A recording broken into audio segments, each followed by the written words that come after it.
Selamat siang pemirsa, VNews kembali menjumpai Anda bersama saya, Kansa Naura. Pada siang hari ini, VNews akan menyajikan rangkuman berita menarik, mulai dari ekonomi hingga kebudayaan.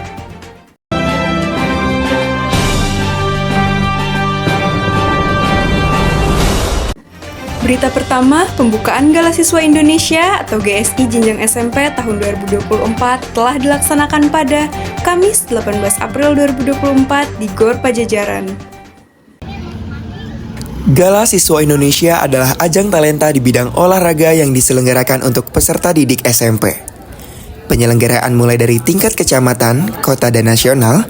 Kegiatan ini dilaksanakan secara bertingkat untuk memberikan kesempatan yang sama dan adil bagi peserta didik di Indonesia.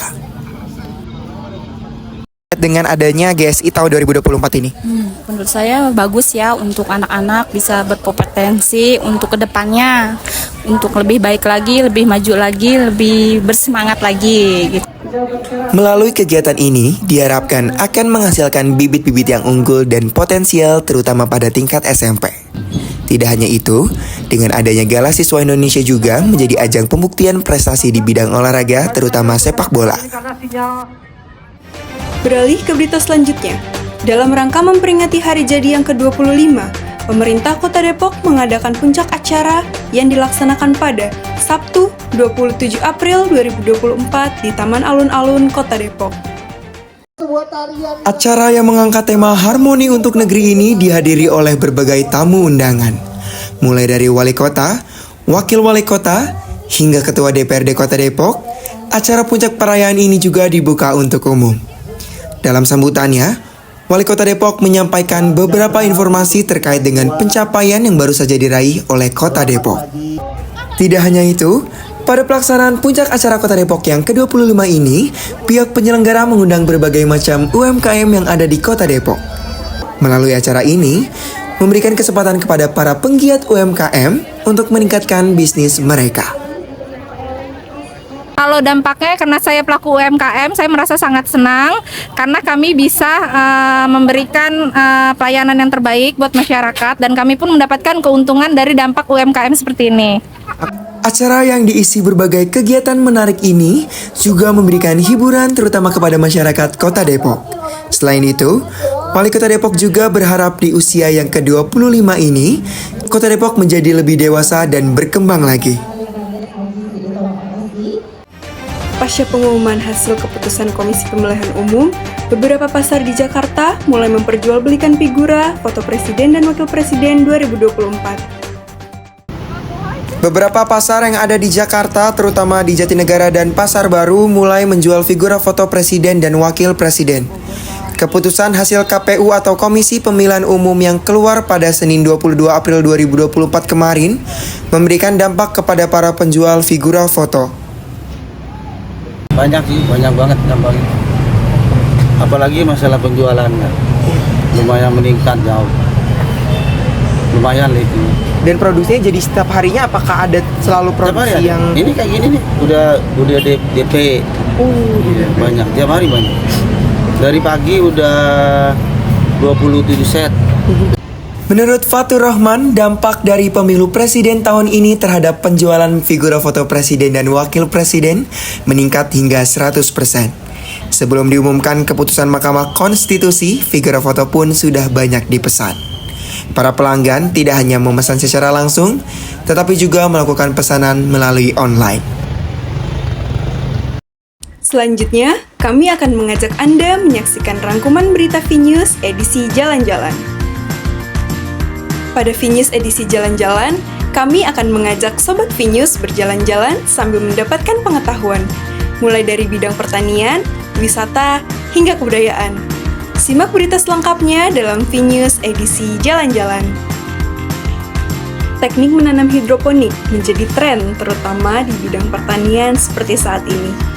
Memanfaatkan air sebagai media utamanya, memberikan kemudahan dalam menanam beberapa jenis tanaman. Pagi Farm merupakan tempat yang tepat bagi Sobat VNews yang tertarik mempelajari tanaman hidroponik. Tempat ini berlokasi di Jalan Babakan Kaum, Ciluar, Bogor Utara, Kota Bogor.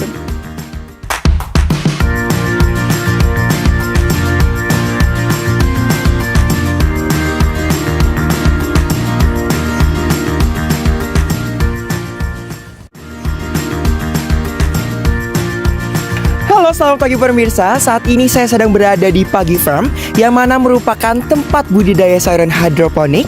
Mau tahu gimana keseruannya? Yuk kita terus. Pagi Farm merupakan tempat yang tepat bagi Sobat Vinius yang tertarik mempelajari teknik menanam hidroponik. Tempat ini berlokasi di Jalan Babakan Kaum, Ciluar, Bogor Utara, Kota Bogor. Melihat potensi pertanian yang semakin menjanjikan, menjadi latar belakang dibangunnya Pagi Farm. Lebih simpelnya sih, pertanian itu tidak harus kotor-kotoran gitu. Cara simpelnya itu hidroponik ya menanam dengan media air. Media air. Ya, karena kalau media tanah itu sudah dari zaman lalu lah ya. Sekarang kan di media air dengan penekanan nutrisinya itu lebih ditingkatkan gitu. Ketika nutrisinya itu sedikit, otomatis sayuran ini tidak akan berkembang kayak gitu sih.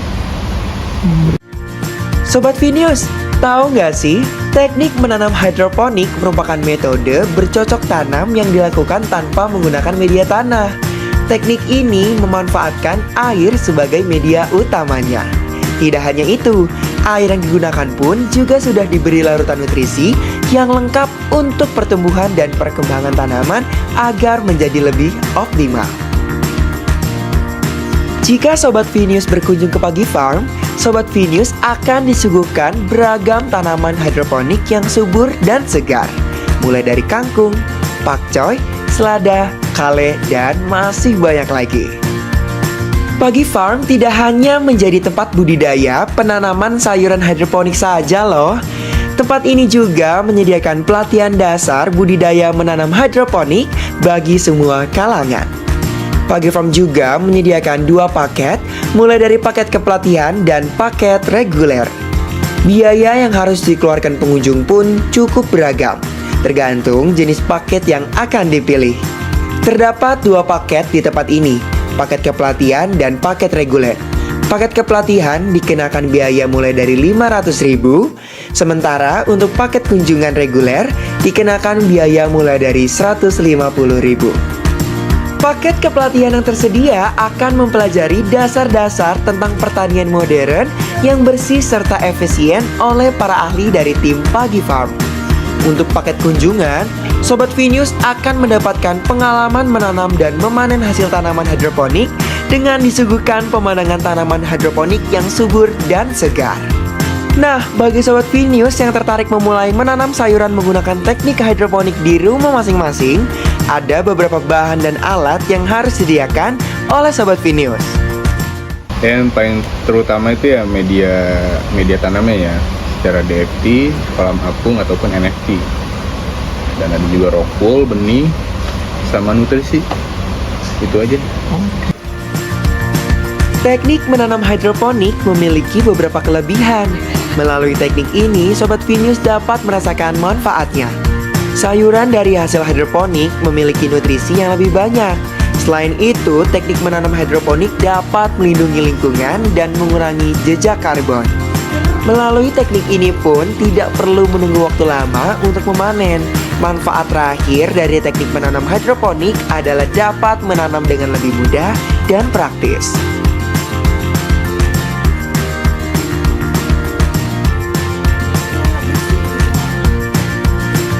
Gimana? Seru bukan? Yuk langsung aja datang ke Pagi Farm yang ada di Babakan Kaum, Ciluar, Kota Bogor. Kami tunggu ya. Informasi selanjutnya di Vinius edisi jalan-jalan. Sobat Vinius, akhir pekan merupakan waktu yang tepat untuk beristirahat sejenak. Destinasi wisata pun menjadi tujuan utama untuk menikmati liburan. Salah satu tempat yang bisa menjadi tujuan bagi Sobat Vinius adalah Eco Park Ancol. Eco Park Ancol adalah sebuah destinasi yang tidak hanya menyajikan hiburan, tetapi juga rekreasi. Tempat ini berlokasi di Taman Impian Jaya Ancol, Jakarta Utara.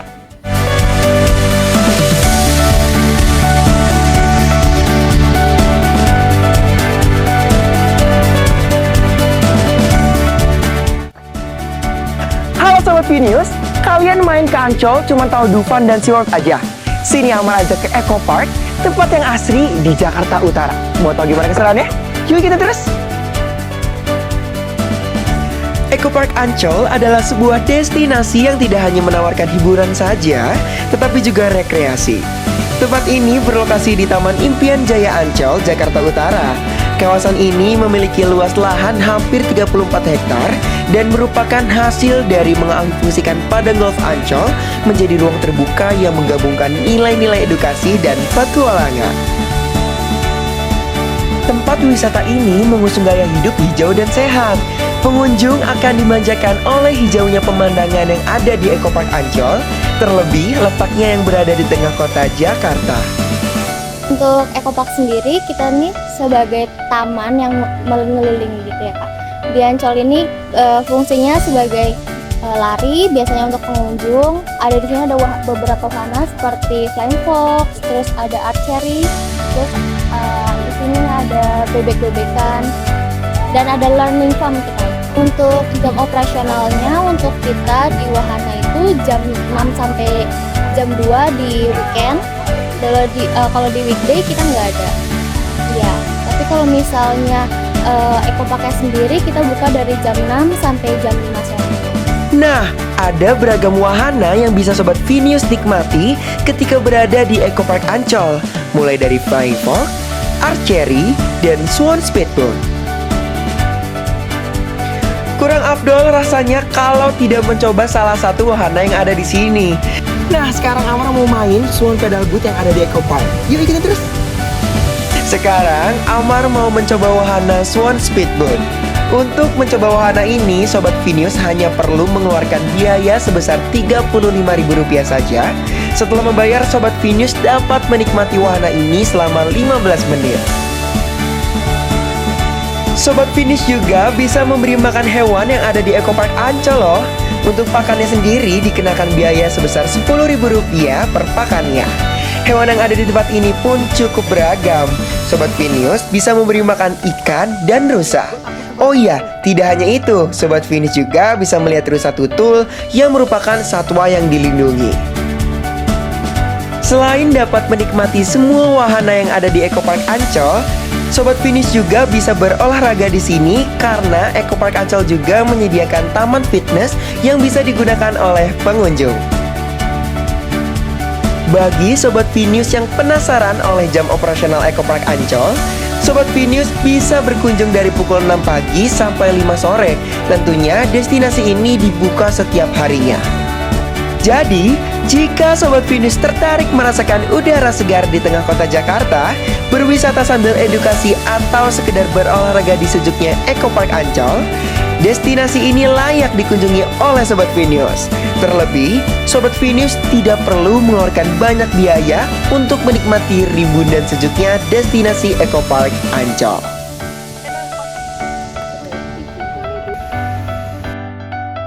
Wah, gimana? Seru banget kan? Tadi kita di dalam bisa ngasih makan hewan dan juga ngeliat pemandangan yang masih asri di Jakarta Utara.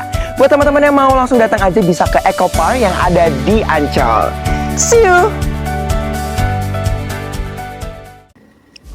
Sobat Vinius, sebagai berita penutup dari Vinius edisi Jalan-Jalan, kami akan mengajak Anda melihat keseruan acara festival budaya yang diselenggarakan oleh Program Studi Komunikasi Digital dan Media Sekolah Vokasi IPB.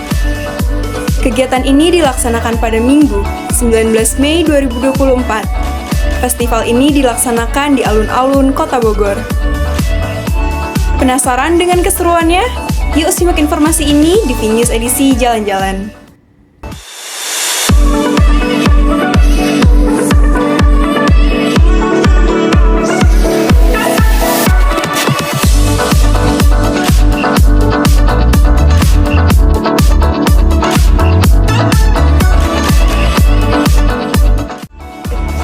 Sobat Vinius, di edisi Vinius Jalan-Jalan kali ini, saya akan mengajak Anda untuk menyaksikan kemeriahan acara Festival Budaya Nusantara di alun-alun Kota Bogor.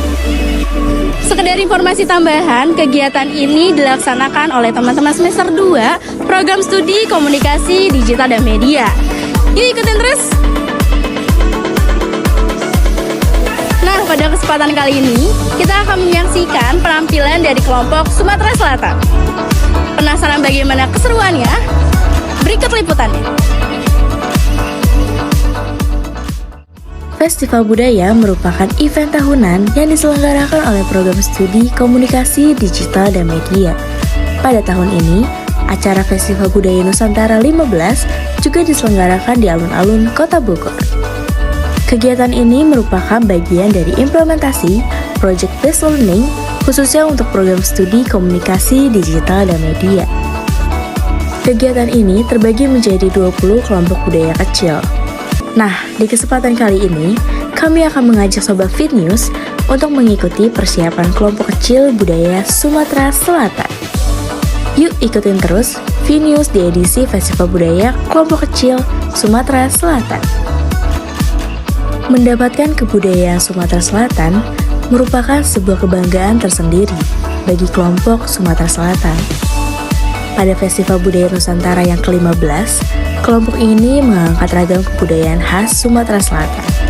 The Greatness of Bumi Sriwijaya merupakan tema keseluruhan yang dipilih oleh kelompok Sumatera Selatan di Festival Budaya Nusantara yang ke-15. Tidak hanya itu, penampilan yang dibawakan oleh kelompok Sumatera Selatan juga dapat menghipnotis pengunjung untuk menikmati penampilan dari awal hingga akhir. Dalam penampilannya, kelompok ini mengangkat sebuah tarian pernikahan adat Palembang, membawakan 3 tarian menjadi kehormatan tersendiri bagi kelompok Sumatera Selatan. Tari Bujang Gadis, Tari Pagar Pengantin, dan Tari Zapin. Perpaduan dari ketiga tarian ini berhasil membuat pengunjung menikmati penampilan dari kelompok Sumatera Selatan. Baju adat yang digunakan oleh kelompok Sumatera Selatan bernama Ayasan Gede. Pakaian ini melambangkan kebesaran dan keagungan Kerajaan Sriwijaya. Biasanya, pakaian adat ini digunakan untuk upacara pernikahan atau penari gending Sriwijaya. Tidak hanya menampilkan tarian pernikahan dan baju adat, kelompok Sumatera Selatan juga menghias stand. Stand dihias sesuai dengan rumah adat khas Sumatera Selatan, bagian dalam dan luar pun dihias. Dengan menonjolkan ciri khas dari Sumatera Selatan, ketika berkunjung ke dalam stand, pengunjung disuguhkan berbagai hiasan lainnya, seperti papan peta yang berisi tempat khas Sumatera Selatan, dan ragam informasi singkat tempat bersejarah di Sumatera Selatan. Pelaksanaan Festival Budaya Nusantara yang ke-15 juga memberikan kesan tersendiri terutama bagi anggota kelompok Sumatera Selatan. Ya jelas kalau dari saya sendiri setelah menampilkan rasanya puas banget dan plong banget ya, apalagi setelah usaha kita yang dari 5 bulan ini. Jadi kayak alhamdulillah lah bebannya udah hilang 1 dan semoga nilainya dapat A.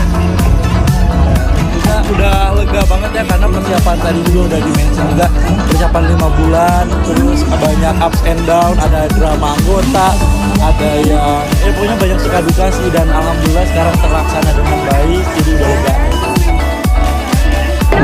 Wong kita galo Bumi Sriwijaya.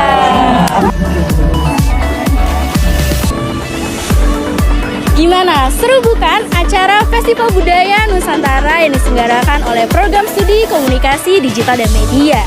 Nantikan Festival Budaya Nusantara yang ke-16 di tahun berikutnya. See you! Pemirsa, demikian rangkuman berita yang kami sajikan. Informasi rangkuman berita tadi mengakhiri perjumpaan kita pada siang hari ini.